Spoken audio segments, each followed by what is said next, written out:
Kung hey Pachoy, mga picture yung buyers ng kabahay, and happy Chinese New Year. Alam niyo ba mga picture yung buyers ng kabahay? Itong single apartment house na to na nasa likod ko ay 5,105 lang ang monthly down payment. Meron ng dalawang toilet. May fence and gate ka na during the turnover. And kung naghahanap ka ng flood-free community, single apartment house na spacious, modern yung design, and through pag-ibig financing, this is your chance mga picture yung buyers ng kabahay. Tara, house tour tayo.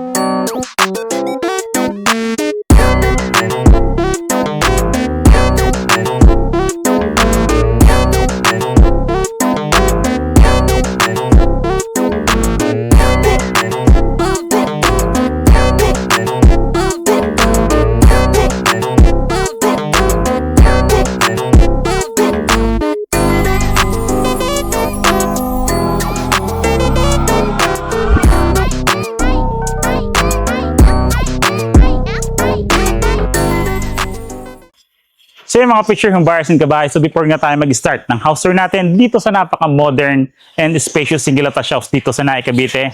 Again, I'm Randy Salvador. Ako pa rin po ang susi at tulay tungo sa pangarap niyong bahay. So tama, mga picture ng buyers ng kabahay yung narinig nyo. Through pag-ibig financing, 5,000 lang ang monthly down payment and may fence and gate ka na during the turnover. Dito lang po yan sa Pacific Town Enclave, located at Barangay Palangge, Naik, Cavite. So ipipicture namin today is a single attached house sa may lot area na 54 square meter and the house area is 52 square meter. Through pag-ibig financing, tama po kayo, picture ng buyers ng kabahay.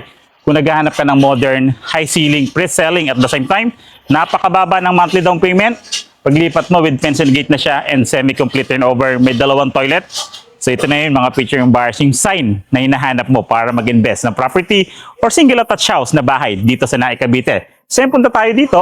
Kung makikita nyo itong fence and gate natin, once i-turn over nga sa atin, syempre once the single attached house is firewall to firewall. And kung makikita nyo na, once na turn over sa atin dito is meron na po tayong steel gate. So steel gate po natin, meron na tayong service gate, meron na po tayong gate for our car garage. Kagandahan nito dahil kung makikita nyo, pagpasukin natin ito, napaka-spacious. Tara po!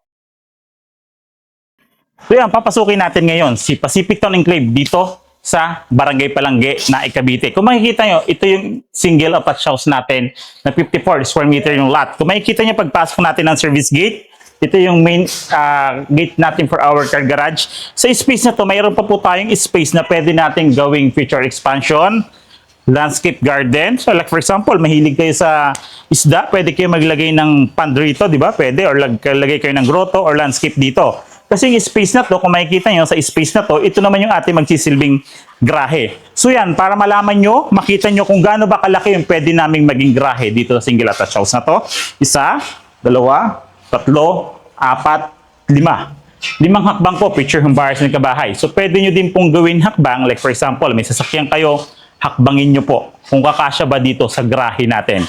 Kasi yung lapad niya naman for our car garage, 1, 2, 3. Tatlong hakbang po naman po yan. Kung makikita nyo rin po, naka-expand na yung harapan natin and dito sa gilid natin. So may at least meron na tayong initial na pinaka-cover ng ating sasakyan. Ang kagandahan po nito, syempre once sa single attached house is firewall to firewall. Kung makikita nyo po ito, pader ng kapitbahay, pader mo to. So tig-isang hollow blocks po kayo. Hindi kayo mag-share sa isang hollow blocks, di ba? Mas maganda. Doon sa space na to, meron din po tayo dito kung makikita yung outlet. Like for example, dito yung garahe natin. Gusto natin mag-vacuum ng ating sasakyan. Meron po tayong pagkukuhanan ng supply na hindi na tayo gagastos para magpalagay pa ng electric supply. Pagpasok naman natin sa gilid na to, side natin na to, meron pa tayong halos 1 metro o 1.5 meters pa to na pwede natin gawing space for our future expansion. Dito po kasi located yung ating kitchen area or kitchen countertop natin. Pero before tayo mag-start dyan, pakita nga natin, Sir JP. Napakaganda. Alam nyo ba tong awning type na to? 1, 2, 3, and yung tatlong nating naka-permanent na glass natin. Nakatapat po yan sa buong hagdanan natin. Napaka-elegante po. Through pag-ibig financing, napakaganda. So ito yung ating kitchen countertop. For our kitchen countertop, dito located yung ating pinaka-kitchen. Yan. Yes, kitchen.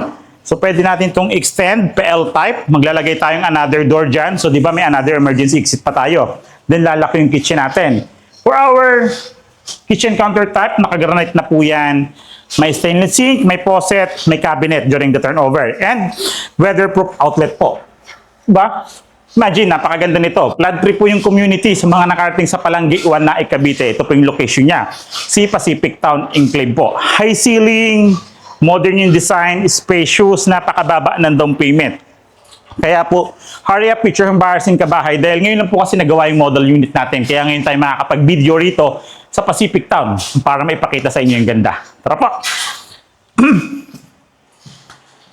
So pagpasok natin dito, picture yung buyers in Kabahay, provision for living area, dining area, and yung door natin is solid wood po yan. Okay po, pasok po tayo, pakita natin yung bintana. So yung window natin, actually gusto ko ito ibida sa inyo. Kasi di ba usually yung mga sliding windows natin, dalawa lang, di ba? Itong dalawa lang yan. Sa kanya po, 3 panel po yan. 1, 2, 3. So ganyan siya kalapad. So ganyan kalapad yung magiging bintana natin. Di ba po mga picture ng bars ng Kabahay, once po kasi malapad yung bintana natin, ganun din siya kaaliwalas yung magiging unit natin or yung bahay natin. Maliban sa tipid dahil source of natural light, pagbuksan natin, source of ventilation, napaka-presko. Totoo, paghangin, napaka-presko po. Ayun naman yung kagandahan mas na single attached house. For our circuit breaker, modern na din po yan. Kung makikita nyo, may kanya-kanya na rin po siyang branches distribution po, bawat circuit breaker natin. So, modern na din po. Di na tayo mahihirapan magpaayos. For our outlets naman dito sa ground floor, once you turn over sa ating unit, meron po tayong 6 na outlets na pwede natin pagkuhanan ng electric supply. Hindi po tinipid, di ba? May electrical switches na rin tayo during the turnover. Meron po kasing isa dito, pangalawa doon, then 4 po dito. Sa inyong mga outlets natin. Di ba? Living area. Since may kitchen tayo dito, actually pwede tayo mag-dining area dito or kaya doon sa may shape natin. So dito naman, mayroon tayong 2 toilet dito. Sa ground floor natin is powder room po. Wala po siyang shower, pero pwede natin lagyan ng shower po. So ayan, nakalak lang po yung ating shower area or like powder room po natin dito sa ground floor. Pero lagay po namin dito sa slide yung pinaka-image po nito. Okay po? Then ito yung pintuan for service area or kitchen countertop. So pinasok naman natin to kanina, pinakita ko lang po. May access din po tayo, may another door po tayo dito. Okay po, balik punta tayo second floor. So second floor, sa hagdanan natin, tubular, semento, tsaka bakal po yan. Then sa footsteps natin, naka-vinyl na rin po yan. Then may anti-slip features na rin po tayo dito. Safety na rin po, hindi na siya ganun kadulas. Like for example, kasi meron na tayong mga pictures na ganito. Diba? Semento, semento, semento. Ito na yung pinaka-highlights dito. Actually, ito yung pinaka-isa sa nagustuhan ko dito sa Pacific Town Enclave. Yung glass na yan, nakatapat yan sa buong hagdanan mo. Imagine, maglagay ka chandelier or maglagay ka ng bintana dito or maglagay tayo, pagandahin natin yung hagdanan ito. Napakaganda po. Para siyang Sileneria single attached house. Pero affordable.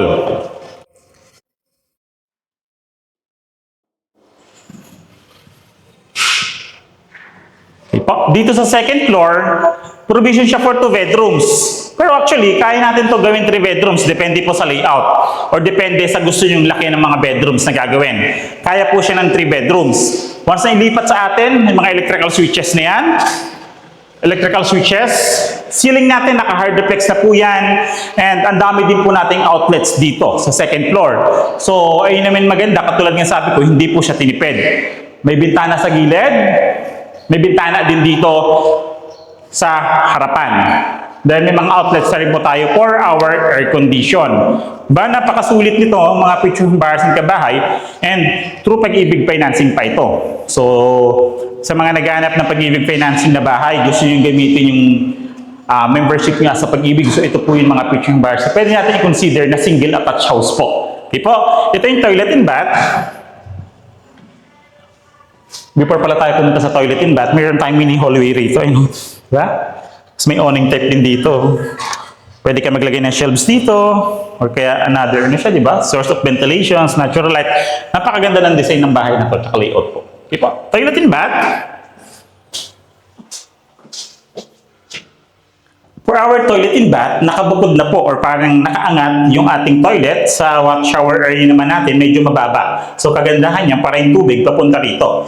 May space pa tayo na pwede tayong maglagay ng pinaka-shower enclosure natin, yung glass. Then kagandahan dito, naka-tiles na rin po, 4 na po yung taas ng tiles natin na yan. And meron na po tayong lavatory, water closet na flush type, and shower po. And aside from that, meron na rin po tayong electric supply dito. Like for example, maglalagay kayo ng heater, meron po dito. Kung maglalagay kayo ng hand dryer, meron din po outlet dito. And may ventilation din po siya dito. May soap holder, tissue holder, naka-tiles ang ground floor, plastic PVC pintuan, and hamba. And picture buyers, alam ko na nagustuhan nyo to. So ayan po, kahit ako excited ako ipakita tong video na to dahil napakaganda ang single attached house na to at the same time yung location. So ngayon, magkano nga ba to? Si Pacific Town Enclave single attached house po. Pag-usapan natin.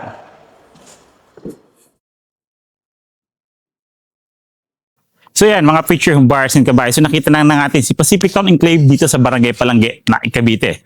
Single attached house, may lot area, 54 square meter, house area, 52 square meter. Provision for 2 to 3 bedrooms, may 2 toilet, 1 car garage, provision for landscape garden, and napaka-modern ng design. Also, napaka-high ceiling, may outdoor lamp, and ang laki po ng future expansion. So yung mga picture yung buyers ng kabahay, 5,000 nga lang po ang monthly down payment nito and through Pag-ibig Financing. So yung total contract price, lalagay ko po siya dito sa side. From total contract price, reservation, down payment, monthly amortizations, also the required income. So dito pa lang po sa computation na to malalaman nyo na kung pasok po ba sa budget nyo itong pinipictured namin na single attached house dito sa Pacific Town Enclave. So yung mga picture yung buyers ng kabahay, ayan po siya. Yung contact number ko po, Viber, WhatsApp, naka-flash po siya dito sa screen para mas madali nyo po ako makontak. Then yung mga social media accounts ko naman po nasa description and comment po siya. And kung yan pa lang po ka napapadaan sa aming YouTube channel, like, subscribe, pindutin niyo po yung bell button para updated kayo sa mga bagong videos namin katulad nito. Again, I'm Randy Salvador. Ako pa rin po ang susi at tulay patungo sa pangarap ng bahay.